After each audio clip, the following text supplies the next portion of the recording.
computer. Hello, everyone. It's a pleasure to have you all here in our pre-trans lecture series. Um, we want to welcome all of you, and we really appreciate your assistance to these lectures that are coming the last Friday every month. And for today, it's my great pleasure and honor to introduce our esteemed speaker, Associate Professor Rupesh Agrawal. Dr. Agrawal is a renowned ophthalmologist, senior consultant, and head of research of the Ophthalmology Department of the National Healthcare Group in Singapore. His pivotal contributions, and particularly in ocular inflammation and infections, have significantly advanced the field. He also leads the Program for Ocular Inflammation and Infection Translational Research, known as Proton. He's our mentor, where his groundbreaking work continues to impact many lives. As a dedicated mentor, Dr. Rupesh has guided over 100 professionals globally, including me, in areas such as uveitis, ocular imaging, and ocular trauma, showing his commitment to nurturing future leaders in medicine and healthcare. Today, he will share his valuable insights on from idea to impact, crafting your research pathway. We're thrilled to have you join us in this enlightening session, and we hope you enjoyed and find inspiration in Dr. Rupesh's lecture. Please join me in giving a warm virtual welcome to Dr. Rupesh. And Dr. Rupesh, the virtual stage is all yours, so please take it away. Okay. Thank you very much, William. It's been very kind of you to give such an elaborate introduction about me. I am really thankful for giving me the opportunity to speak to my colleagues and friends and students and residents from all over the world through this platform of Proton. I think this is something which I really love, and I really want to share my journey and the experiences which I had over past many years. So a disclaimer is that I did not had any specific research training as such, and I'm a pure clinician diehard, and who became a doctor, and then from the doctor I kind of took this clinician scientist track. And so that's the kind of a disclaimer for me. It was not that I started with the basic science lab and had a lot of the PhD degrees or MD degrees. So that's something which I wanted to share with you. And I've been learning from all of you and learning from my colleagues, learning from my mentor. And this talk is not my talk, it's about the learnings which I had over past many, many years. And that's where I will say the talk, the name has been given, Crafting Your Own Research Pathway from based on the idea to the impact. And the reason for giving this title is we really want everyone who is attending this talk to think deep, to think about why you want to do research, when do you want to do research, what do you want to research on, and how do you want to research on. So it is not a recipe which comes with, okay, I tell you A, B, C, D, E today, and you go and use that recipe. The reason is that because in the recipe, the ingredients which goes in, the recipe, the flow which goes in can be different for different people. Now, for example, for the why, we will try and follow some of the principles which I followed in my practice, in my career, was the care little approach. So the care approach. And in the when, I followed the time approach, what is the impact, and then how was based on the conquer approach. Now, this was not designed by me 20 years before that I'll follow the care approach, this I'll follow the time approach, I will follow the impact and conquer approach. This is something which I learned over a period of time, and rather as a matter of fact, this words of acronyms, which you call it as, has been put together over a period of experience, over a period of learnings which I had, and it was not written in any books, it has not been published, there is no evidence whether this works or not, but this works for me, and therefore I thought it is more of a personal journey, more of a personal sharing which I want to share, and therefore it becomes a unique thing for every single individual, every single person attending the call. There there can be a different why for you, there can be a different when for you, there can be a different what for you, and then a different how. But broadly, if you follow this principle and in the proper chronological order of why, when, what, how, I think most of you should be quite good and you should be able to succeed in the research pathway. So that's something which I can definitely tell you, but provided you follow the each sequence in a proper way. So let's uncover what all the why means and in research journey. So for me, the fundamental question is the why, and that all the 20-30 participants who are attending that, you need to answer why you want to attend. So Rene might have different, Nicholas might have a different why, Rohit might have different why, and every single person might have a different why here. So you need to identify your own why. So some clues, those who are still yet to find the why, probably can go from the care approach. So some of the clinicians, they think, or we think, we should not be doing research. Research is not meant for us, and why we should be doing research. So this why is the fundamental thing for an individual, for a group, for a cluster, for a hospital, for a department, for an institution, for a community, for a country. So through the why, we make us think that what am I going to contribute? How I'm going to advance? What is that I'm going to reflect upon, and how I'm going to elevate my status, my department status, the status of science and everything. So let's go through one by one of the CARE approach, which stands for CARE, contribute, advance, reflect, elevate. Now, CARE is by which you try to care and contribute by providing the collective knowledge through the clinical insights and the experience you have. All of you as a clinicians, as the medical students, have lots and lots of plenty of clinical insights and the experience through that, which can definitely help you build in into a literature or into a scientific process. So some of you see a very unique case of hyperparathyroidism or some kind of abnormal hormones or abnormal growth or any of those stuff. So why not contribute that as a form of a case report, a single case report? Even New England Journal of Medicine published that as a 2,000-word case report. You can contribute that, and that itself is a contribution to this science where you contribute your learning. Some of the clinical insights can be based on the case series, based on certain observation. I know Chitranjan here on the call probably has more number of images, ophthalmic images on the front page of Ophthalmology Journal. He has got already 27 images. So by doing that, he's contributing, because a lot of times when you want to go and then try and see what's there available in the literature is based on sometimes case reports, sometimes based on case series, sometimes based on some randomized controlled trial. So this is the biggest power which you have, is by contributing to the science, contributing to the welfare of your patient.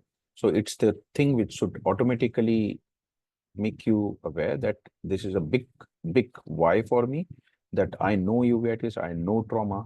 Why don't I write a case report about a unique trauma patient? So there is no harm a clinician thinking about, hey, I got a good case report, why I'm going to write it.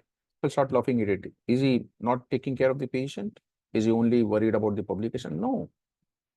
He is thinking ahead of time. He's thinking by seeing one patient, he can at least save 10 different eyes, because by contributing that, you are saving 10, 100,000 eyes. So that's how they contribute meaning. So probably this is the C, which some of you are looking into your clinical practice as you dive deeper into your research, into your clinical career. The A part of care is the advance. Similarly, as we spoken about the contribution, A is advancing the science forward. So a lot of times we crib in the clinic, oh, this electronic medical record system does not work, this medicine do not work, this is so terrible. Every time patient has to take prednisolone, why patient has to take anti-TB medicines, why patient has to take, and different people have different complaints. And this is where the science of new discovery, the science of innovation, the science for improved patient outcome starts there. Where there is frustration, convert every single frustration into the advancement of the science, convert it into an opportunity for you to contribute by advancing the science where it is lacking, and that is how you can move it forward. Because otherwise the intraocular lens would not have been ever invented unless until in 1942 one of the students saw, oh, why this patient is left aphakic, and why don't you put something inside the eye And that is where the IOL was discovered in 1942.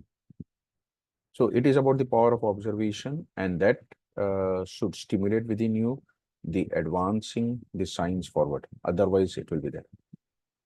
And time and again, I think some of you do yoga, some of you do meditation in your day-to-day life.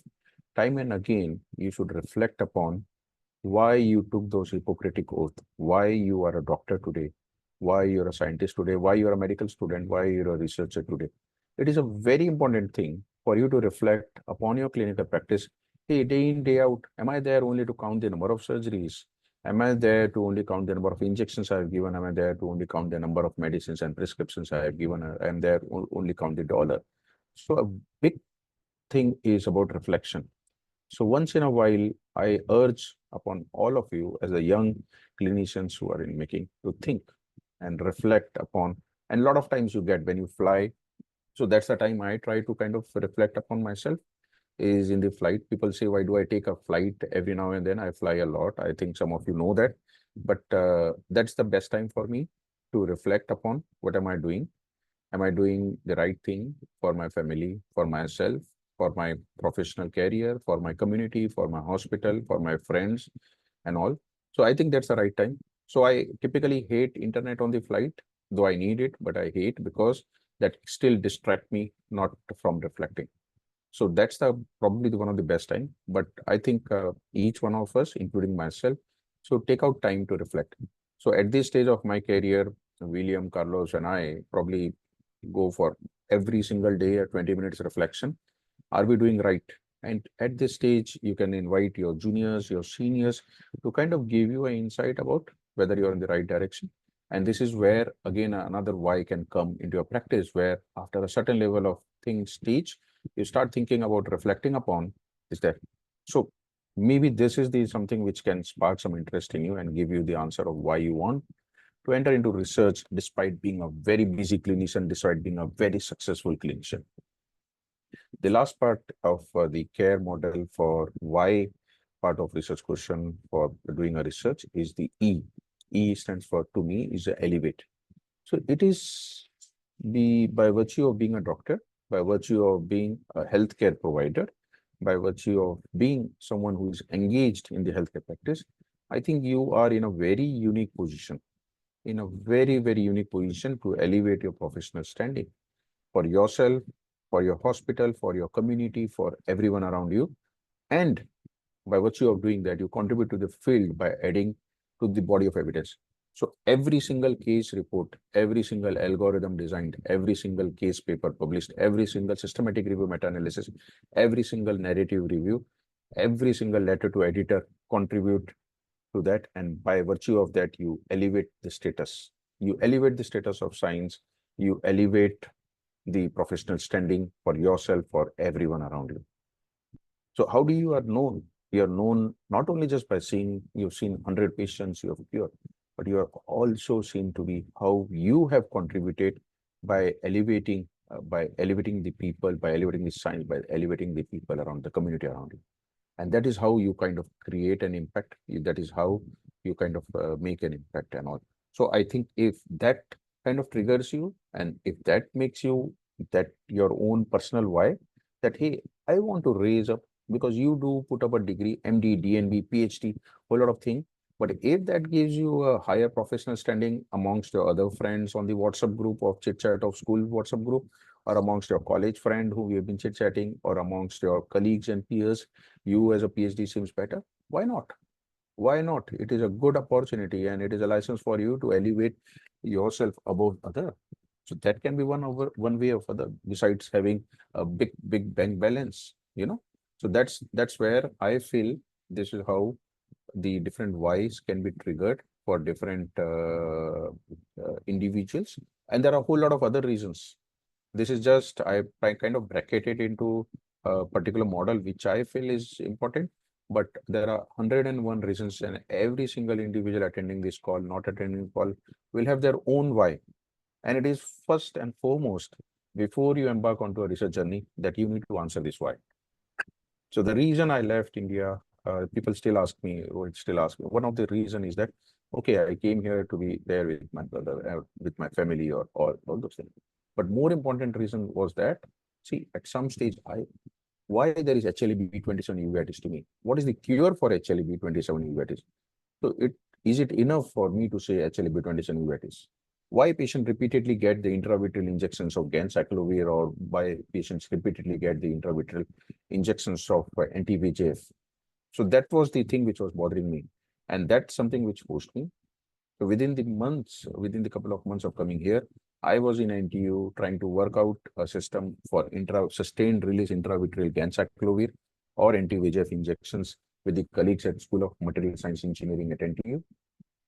Likewise, we were trying to design the tools for handheld retinal camera for examining the back of the eye. And we were also trying to discover some new biomarker to understand why does HLA-B27 uveitis happen. So this was the thing which was bothering me. This was the why which was affecting me. And I was trying to find out. And that's the scientific thing which kind of pushed me from India to Singapore. And I'm still trying to find out. Not that I know, but I'm still trying to kind of navigate my way, navigate the understanding of it.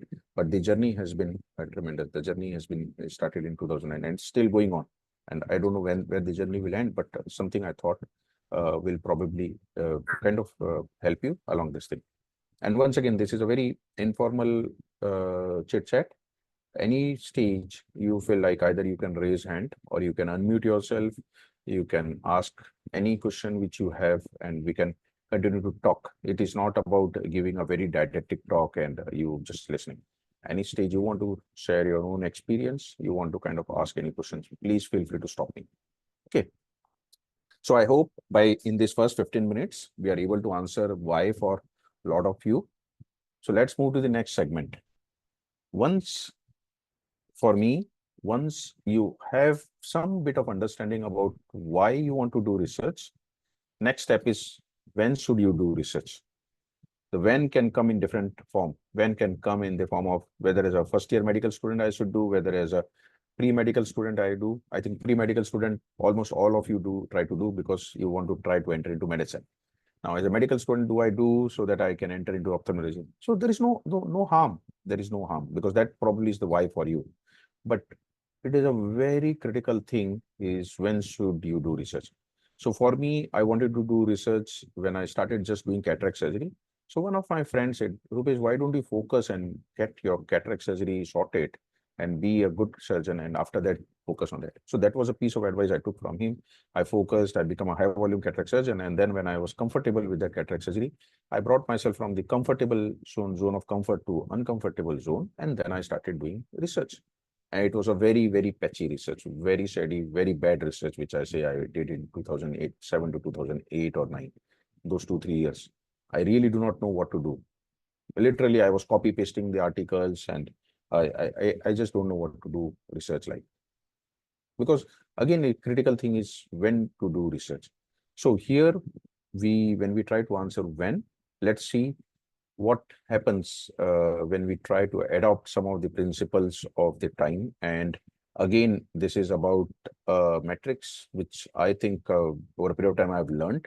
And this can be different for different people. And the when can come different but for me, this is the 4 components of the when, and which can be applied to any one of you during your research journey. So when for me, under the acronym of time, it stands for trigger, the hunger for innovation, the momentum, the evidence. So trigger is self-evident in the term. So whenever you feel that little bit of triggered, you feel stimulated enough, you feel inspired enough. And when you see a certain things which is affecting you, bothering you, or an emerging trend which is there, that should be the trigger, and that's the time you can do it. So seems to be a bit of overlap with why, but slightly different.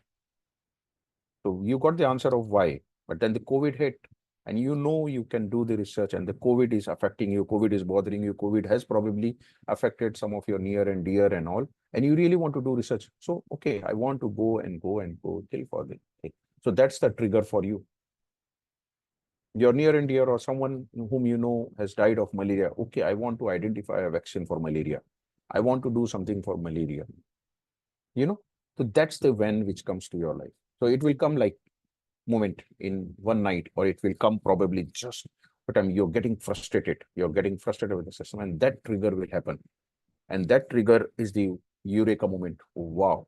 You will suddenly realize I really need to do. And that's where you start thinking about it, research. You start identifying how to do research, what to do research, and all kind of questions you will get. So that's the critical time when you need to identify when you want to do research. And that trigger can be a different trigger for every single individual attending this call and not attending the call. Next part in the time factor is the innovation. So innovation is there around us. So again, the boom of innovation suddenly happening with the advent of AI, with the advent of the new treatments, with the advent of new algorithms, and you know that it is happening. So that can be a when factor because there is a new era of cloud computing coming in. There is a new era of quantum computing coming in.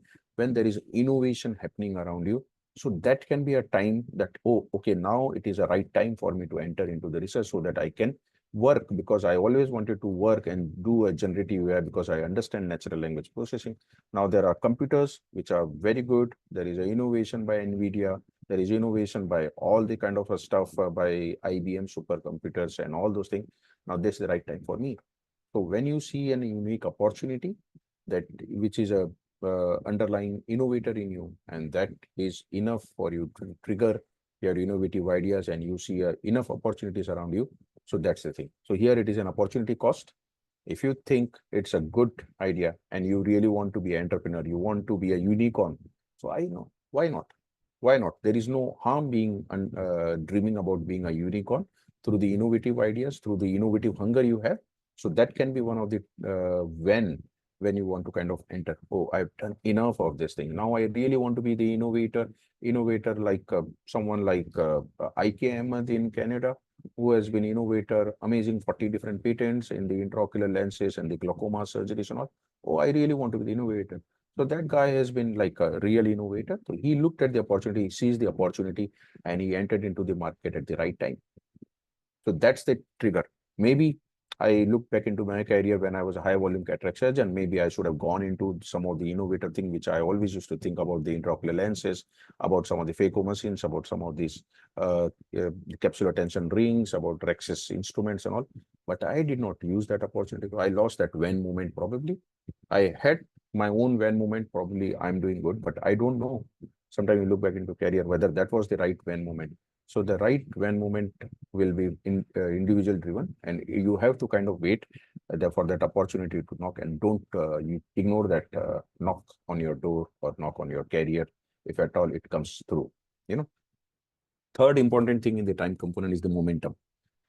Now, there is suddenly a surge, there is suddenly a wave, and a wave can come in every single country, every single institution. There is a momentum of ongoing research. There is a change in your leadership. There is a new dean, there is a new leader, there is a new research director who really want to do innovative ideas. There is suddenly a new research head. He wants to do. Why not?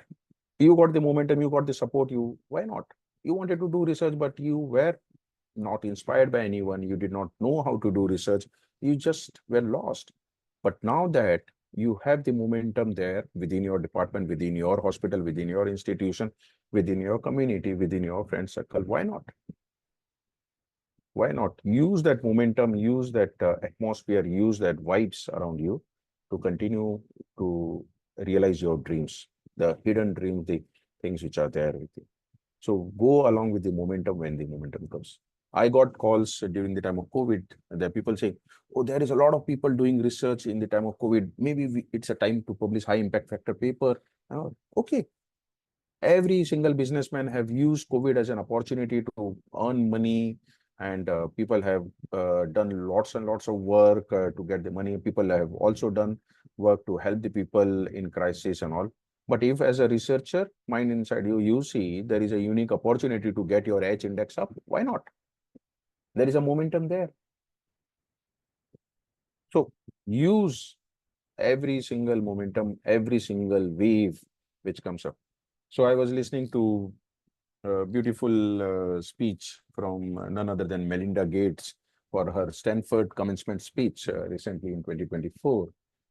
Very beautifully, she said she has given three pieces of advice. The second piece of advice was there.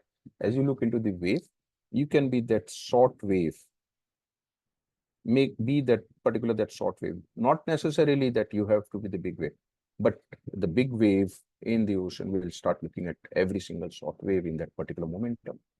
So be that change, bring in that change. So if that momentum is coming and all, so if you get time, try and listen to that wonderful speech by Melinda Gates. So I think this is where we need to get that opportunity and seize that opportunity and flow with the momentum if and when the opportunity comes up. And I feel really bad when people say, oh, I have given so many of injections, it's there, give. So many of this thing is there. I've treated hundreds of patients of diarrhea. It does not matter. I give corticosteroid. Fine. I give corticosteroid because that's experience-based medicine. But today, this world is all about EBM, evidence-based medicine. Wonderful work Carlos is doing here, who has been doing amazing work on building up systematic review meta-analysis, generating the evidence. William is doing a data-driven approach and doing lots of work to generate the evidence for us. Because this is the evidence which work Nicholas is doing through the work on the systematic review for choroidal vesicle. This is the work which will probably give you a head start in understanding whether we are moving in the right direction. It is easy for me to say, as the inventor for CVI, to say that 65% CVI is normal. But when Nicholas WhatsApp messaged me or called me, Dr. Rupesh, I think there is some problem in this 65%. So that's where you start challenging the evidence or challenging the things which are available in the literature. Not that because you feel that is correct, it's going to be correct, but it has to be proven with the appropriate evidence. And that's where wearing this lens of critical thinking and understanding whether everything is available in that. Now, how does it fit into the when? When you think there is a particular measurement, a particular parameter, particular variable, particular tool, particular medicine, particular approach is not something which is good for you, and that is the time you should start digging into the evidence. So that's the kind of a when approach which can come to you. So when in 2015, Dr. Vishali Gupta called me from the airport in Taiwan, said, Rupesh, we need to look into whether we are over-treating our patients with anti-tubercular therapy for ocular tuberculosis. And that's where we set up a group of collaborative ocular tuberculosis study to understand and see whether we are treating the right patients with the anti-TB medicine, not over-treating or not under-treating. So that was the when for me to set up the COTS therapy group. And that when came from the lack of evidence from the single center study about treating or when to treat, when not to treat. And that was the setup of the COTS, which I will be showing in the coming slides about how the COTS has evolved into something which is giving us a lot of food of thought and a lot of pathway about from ocular tuberculosis. And now we are kind of taking it forward in a very different direction. So that's about the when do we want to do research. I'm sure all of you must be probably keen to ask certain questions. Yeah, please feel free. I can take a pause here if you want to kind of find out, is that the right when for you? Because some of you must be thinking, I'm so super busy with my family. I've got so many other commitments. Is that the right when? Or if you think I haven't got my why, should I go to Himalayas and have some meditation and do that? So either offline, online, please feel free for a free consultation. As of now, we are not into any of those professional counselors of like educational consultant who charges a bomb of money. We will be very happy to chat with you as a group, as a team. And if we can tell you a little bit about your why and when. Anyway, let's move on. I'm careful about time as well. So next step is, after you have answered why and you started understanding when, you got this thing right. Next step is that what should I do research? And people call me, Dr. Pesh, I really want to do research, but I don't know what to do. You know, people call, and it's good. It's good. At least that spark is coming inside you. You really want to do, but you just thinking, you are still not clear what you want to do. So that's all right. Still, I don't know what I want to do. Do I want to do basic science research? Do I want to do translational research? Do I want to do a clinical research? Do I want to do a innovation? Do I want to do a basic science? There's all lot of things going around. So if you're very clear, that's fine. There are people like Anand Vinekar in Bangalore, very clear from day one, I want to do retinopathy of prematurity. Amazing researcher, amazing clinician. Is very clear, but not many people. So I find myself still unfocused. I really do not know what I do, but I think for me, the most important factor which puts everything together for my particular what is the impact. So anything, whatever you want to do, should answer the impact. Impact is, is whether you call it as a impact factor. Okay, might as well be. But for me, here the impact is about the importance of the research you do, about the address to the morbidity which you want to address through that, about the patient as the center, about the advancement which I've spoken about it, whether you, how you're going to contribute, about the gaps in the knowledge, and about the translational impact of it, or the translational value of the research which you're going to do. So for me, these are the top. Not necessarily everything has to be there in the ingredient, but at least few of the points should be there. Particularly the patient needs has to be there. So you can do 101 different types of research. So whether you do a basic science research, whether you do a clinical research, whether you do a translational research, whether you do some kind of a high-end innovative research, whether you do a AI research, if you can fit your research into importance, morbidity, patient needs, advancement, current gaps, translation, that to me is an impact. You're trying to create an impact. So impact is not just about getting into a high impact factor, but about the value addition of your research to the existing science. So impact is about prioritizing, importance of prioritizing the research on the issues that are critical to public health and have significant implication of patient outcome. So recently I met NEI director, Michael Chan. He said, what's the current important or what's the current priority of NEI, NIH on that? He said, Rupesh, maybe women's health. So you see suddenly a big momentum or book thing of the women's health. So that's, can I do women's health? Yeah, no stopping it. It's going against your current research, but yeah, that's the high importance of value. Climate change, is it big thing? Yeah, it's the big thing of the research. So that's the kind of area which you have to pick up, which is the current important topic, and is that topic going to help you? AI important? Yes, by all means. AI literacy? Yes. AI implementation? Probably yes. So you have to identify what's the important research question, or what's the important gap or important thing you're going to address to your research, and that research thing should just become a tool to answer your research question or the problem you're going to solve. M, morbidity. Now, you do the research to focus. So this image, you will be surprised why it's not ChatGPT. Everything was ChatGPT image, Delhi images and all. So interestingly, then this is something which I figured out yesterday, where I was trying to generate some of the artificial or those GAN or whatever you call it as those generative AI images. So ChatGPT says they cannot generate an image for morbidity. That's against their policy. So this is something which I discovered last week. I said, oh, that's very interesting. So anyway, so that gives me an opportunity to put up a figure which not many of you would like to see. It can be sometimes very scary. So for me, this becomes my career defining moment when I saw this neighbor of mine in a rural place in India where I was practicing. This 67-year-old uncle used to go for a morning walk. I was going there and I saw him.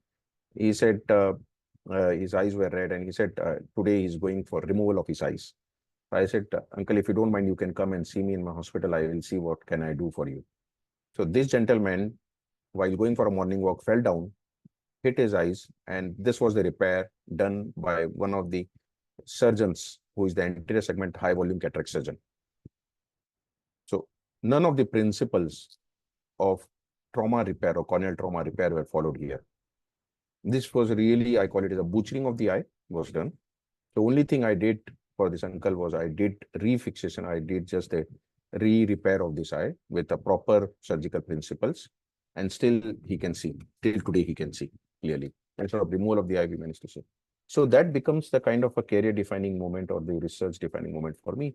If there is so much of morbidity because of the poor practices we follow, why not we standardize the practice? So you see, yesterday itself we got a paper published in ophthalmology about standardizing the way we repair the corneal trauma repair. We are trying to work on a Cochrane evidence reviews. We are trying to publicize and come up with a way to disseminate the knowledge to the common public about using 10 nylon sutures for repair of corneal trauma. Forget about everything else. Such a simple thing. Teaching, trauma, training, and all. You will see in some of the next slides. So this is where you start addressing the morbidity. So that becomes probably, that should be something which should affect you. Why so many patients of malaria are sick for so many days? So that's a morbidity, because that's a quality of life reducing. Why so many of these other patients are having multiple intravitreal injections? That reduces the quality of life for the entire family. So that's the morbidity for you. Why so many patients have so much of scarring after the skin lesions and psoriasis or whatever kind of thing is there? So those things should bother you because your patient is not comfortable. But we get only bothered when our own individual family member are affected. Why not we get worried about when a patient or a patient's one of our thing are affected? When the community is getting affected, we feel bad if things are there dirty in our house. We should also be equally affected when the things are not outside good in the community. So that's called as morbidity to me. And one need to really fix that morbidity. And that calls, so I'm not even talking about mortality. I'm talking about morbidity. The next is the patient needs. The align research with the specific needs and concerns of your patient population is the first and foremost need. So Proton is built on the theory that with the patient at the center. So it is critical for you to understand that the patient is always at the core of your research and not outside the core of your research. And this is such a critical, important thing which you need to interpret. So I'm not going to delve into deeper because I think this is the fundamental thing which all of you should be doing. And if patient need is not at the center of your research, I think you should not be doing research. Advancement, I've already spoken about it. Your area of innovation, your approaches, and whatever thing are there. And those are the things which you should do into the what component of your research, that this research of mine, this app of mine, this drug of mine, this surgical step of mine, this research of mine is going to advance. Now people will say, I'm going to write a case report. That's going to advance also. So when I'm going to ask tomorrow ChatGPT about a diagnosis of it, it will probably pull out some case report you have written there, and it will give me probably an answer to one of the complex case I'm seeing. So that's how you contribute to the thing. Imagine if you would have put in good number of cases in the publications, in the literature, the ChatGPT might not have been hallucinating.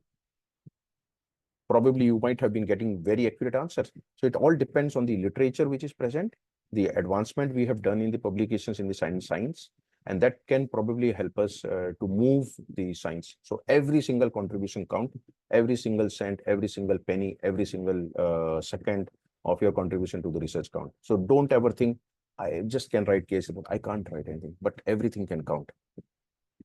The impact, the C part of the impact, or looking into the current gaps. So this is a picture of me, AO 2022, and this was the 6:15 a.m. in the morning. I went for my subspecialty day, and immediately I didn't start identifying the gaps. So this is a biggest body of ophthalmology, American Academy of Ophthalmology. I saw a subspecialty of cornea, glaucoma, oculofacial, pediatric, refractive surgery, retina, uveitis. I said, where is the ophthalmic trauma? Not missing. Then I did photos, the photo editing of it, and I did plagiarism on the photograph.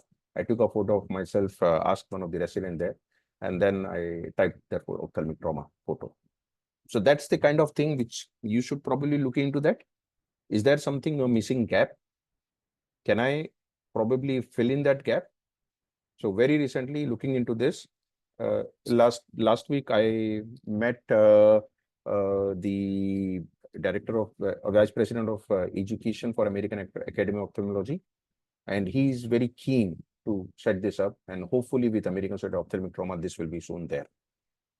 But this is how impact has done from 2022 October till now, and when we identified that this is a gap which we need to be filled in. And of course, your research, the research which you should do should have a translational impact. So we can do upstream research, lots of it, but eventually you should look into whether there is a translational impact of that research and a practical applications. So I used to call it as an implied research. which now it is called it as a big way is implementation science. So implementation science is the big thing. And years before I coined the word of implementation, I think it is such an important thing that anything, whatever you do, should have a translational impact into the clinical practice, how it is going to do. So people ask me, is CVI, which I call this choroidal vascularity index, is going to have a translational impact? Yeah, it can probably. Can it be a composite biomarker for one of those neurological diseases or one of those hypertensive and cardiovascular diseases? Probably yes, because it is looking into the vascular status of the body through the eye, you know. So that's where probably you are going to create a translational value, the impact value of it. And who knows, it might probably turn out to be one of the important biomarker for dementia, for Alzheimer's, for Parkinson's. We never know.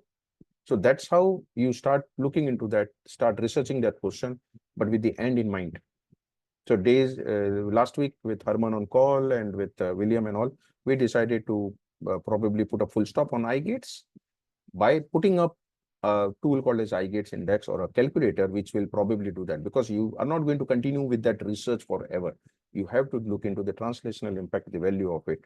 So with colleagues like Shushank here on the call, we are trying to see how to integrate such a tool into the workflow, into our clinical practice. So if that can be integrated into the tools at LV Prasad Eye Institute in Hyderabad, then we can prove the value of it, which can be helpful in the clinical care. So that's the translational value which we have done with it. You know, so this is where I feel what is the part of the research we can probably do into it. So entering into the last segment of, but this is where I'll just show the what we did and how it created a translational impact. A nice video by William on this thing.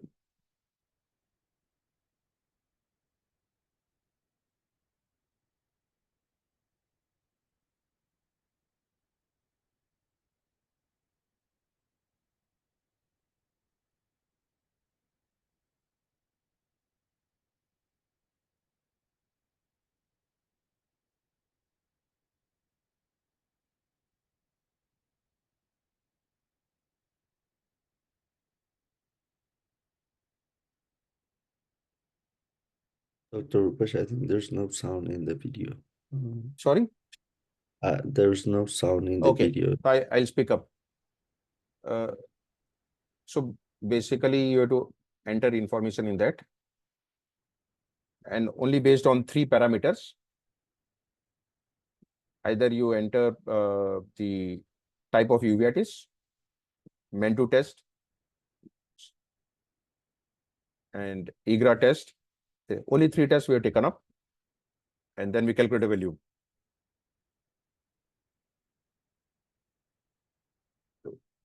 So there was a median score of 5 with IQ of 0, with high probability among the experts to start the treatment. So this is the tool which we developed based on the study which we did under COTS, and is a simple tool used by a lot of people in the practice for starting the anti-TB therapy. So this is how impact probably which you can probably create. 1 second, I lost the full screen. Oh no. 1 second. Sorry for that. Yeah. Can you see my screen now?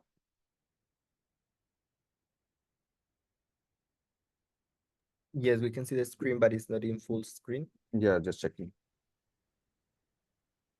Yeah. Yeah, it's good now. Okay. So the last component of the why, when, what. Now you've identified what you want to do. The next part is that which requires some experience about how to do research. So there is no harm, but I've got some tricks or some tips for you. Again, there can be different things. So getting the right mentor and all, we'll be talking about it. But very important for us to understand and do the research in the correct way. So here, overall, I put together an approach called as Conquer. Very important in the current modern day research, so people call modern day medicine. Very important in the current comprehensive or collaborative research. We need to collaborate. And that's where William, I, Herman, multiple people from India and US and UK and Europe and Asia and China, everyone, we're all working together to solve some of these things. So important part of the Conquer is the C, collaborate, observational value. I think very important for you to observe and that's the critical thing, identifying the gaps and then navigating around the system, criticizing, unite and refine. So let's unlock each of those things. So as I say, collaborate, it is critical that you collaborate with your colleagues, with your peers, with the experts. Interdisciplinary collaboration is the key. So that's the important thing in the how part of the research. So let's say if Dr. Susank wants to create something innovation in cornea transplant surgery in India, LV Prasad, India, he has to collaborate with the engineers, he has to collaborate with the scientists to get that right solution out. You want to create a whole eye transplant, you have to collaborate. You want to do research on trauma, research on infections and all, you have to collaborate and get the right collaborators. You can be there. So that's the editorial which I wrote during the time of COVID. Collaborative research was the key which we missed during COVID-19, though we saw. But when I submitted my hydroxychloroquine trial, I was shocked to see that there were 52 different hydroxychloroquine trial and no two clinical trial. So we worked with WHO on putting together a consortium, but interesting, the data could not be shared and a lot of things cannot be shared. So I think personally, we could have defeated COVID much, much before if we would have collaborated in the right way by putting aside our ego, by putting aside that is my IP and that is that. So I think the collaboration is the key. And that is why COVID was successful, because there are multiple things which collaborated at the same time, leading to a disaster. But we as a researcher, we as the scientific community probably realized the impact of the collaboration a bit later. Till the time we were all busy identifying our own IP. I think this is something which we need to be careful about. And when we come up with a pandemic of the scale of COVID, but otherwise collaboration is the key. And it's okay to be 1% partner of a $1 billion company rather than a sole proprietor of a $10,000 company. I always say that. So you will gain a lot if you're a part of the collaborative studies. Second key thing is the observation. So I don't know how many of you know about how the story of CVI, the Choroidal Vascularity Index, started. It was started from a publication in American Journal of Ophthalmology by Professor Sakamoto and groups from Japan. And they have proposed an index of luminal area upon the stromal area into the choroid. For me, it was a simple observation when I read that paper. I said, why the luminal area is not divided upon the total choroidal area, and which has become now the kind of current tool of CBI, which lots of people are referencing and lots of publications are there. So that was a simple observation for me. And I'm sure all of you probably will have much, much better observation than. So convert your critical observations into a research question, and that is how you can move forward. So that's how you conquer. And that conquer is not, I'm saying CONQUR, CONQUER, is by conquering your research question and by conquering the unmet need in the community. So this is where you identify by your power of observation. Once you have identified that particular key research question by your power of observation, you start identifying and navigating in this space. So it's all about navigating. And navigating does not mean that you go around on the road and I go for a long drive and all. Go around and navigate in the literature, the sea of literature. A whole lot of literature is available now with the ChatGPT. Nothing is impossible. Just start navigating, understanding, talking to the people. Hey, I've got this research question. What can I do? I've got this. What can I do? And all. Whole lot of things are there. And then come up with a research strategy. So we are coming to those small little points which sometimes we miss. So going through every single small point, talking to people around. So Rene on this call, when she had such a question, she reached out to me, Dr. Agrawal, I know that you do some research work and all, and can we work together? Can we kind of do? And then we started a bit of a journey together, you know. So understanding, talking, proposing your viewpoints, proposing your methodology, talking to the people, there is no harm. You're not losing anything. People say, oh no, this is my idea. Give it to me. No, just try and navigate in that space. Very important, which we've been doing that.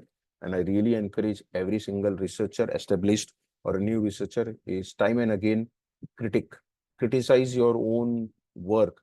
You can criticize existing research work, but criticize in a very soft way, because admire the amount, not because that person is going to be the reviewer or editor of your paper. That's okay. But for me, that person, that researcher would have put in hundreds and hours of work into that.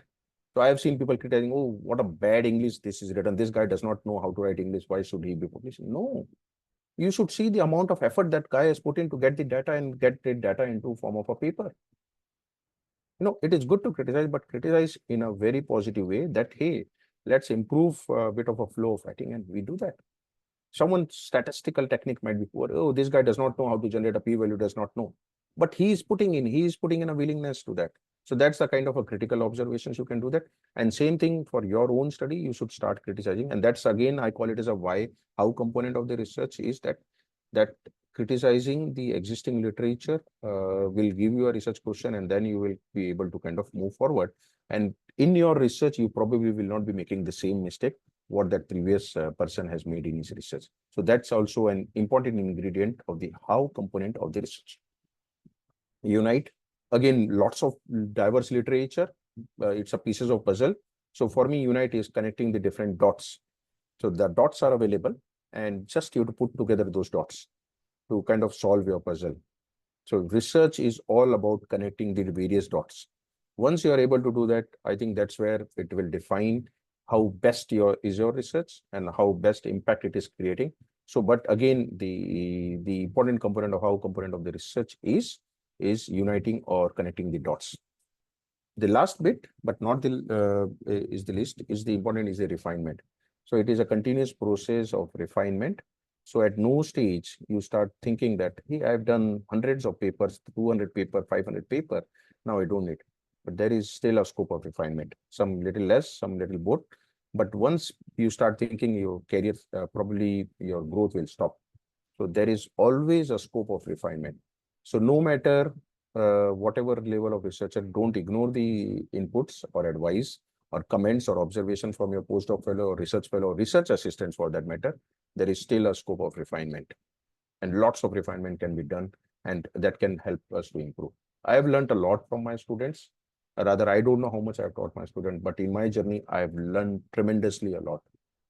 Every single person who's attending the world has taught me a lot, and all the students who come to my clinic, they have taught me a lot related to that.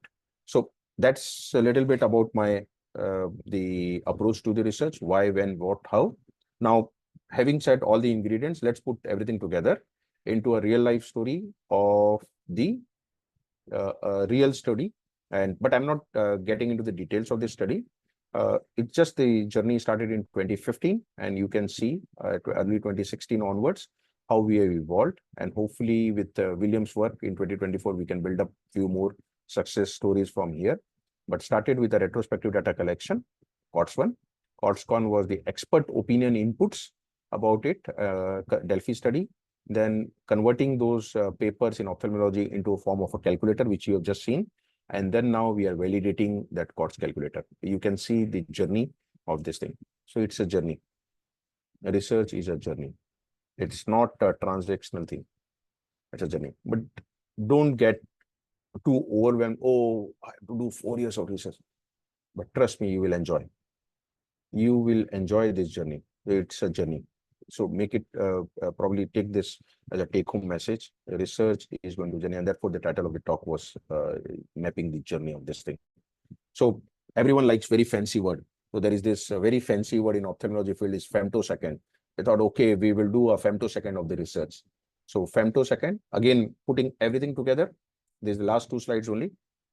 And what do you mean by femtosecond approach? Again, we have things around us, how we put together. Literature review is fact-finding F.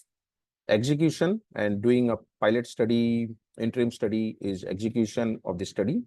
Getting the right mentor is a very important component, whether you're doing the fact-finding or whether doing execution.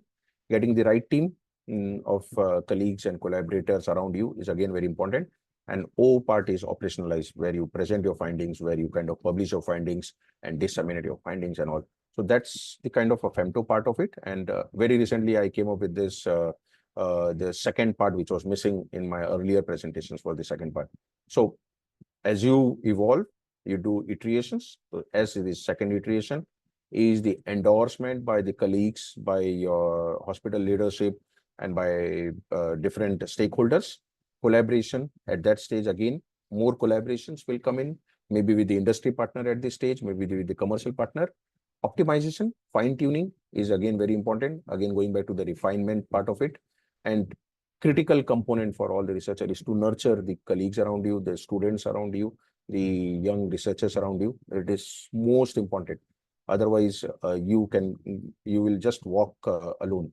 So very, very important that you nurture the people around you, and very important to disseminate the findings. Don't keep it to yourself. Try and talk and all, you know. So that's my femtosecond approach for the collaborative research. So these were some of my thoughts about it. And once again, this is a whole lot of teamwork and not possible without efforts from everyone, William, Carlos, Rachel, everyone on this call. You put in together a whole lot of work, and we have the patients also in this group photo. We have the basic science scientists, some of friends there. I think it's been just an amazing journey, and I really encourage every single one of you, if you're not, to encourage your colleagues to join us, and we'll be very happy to kind of walk with them in their journey. Thank you once again for your patient listening.